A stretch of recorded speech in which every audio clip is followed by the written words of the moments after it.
மலைச்சாரல்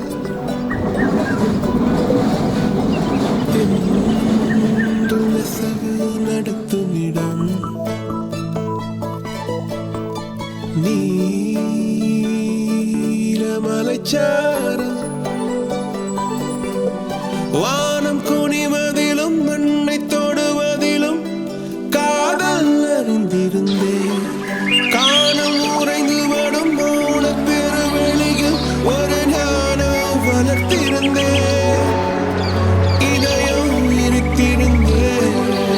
நான் இயற்கையில் திளைத்திருந்தேன் சிட்டுக்குருவி ஒன்று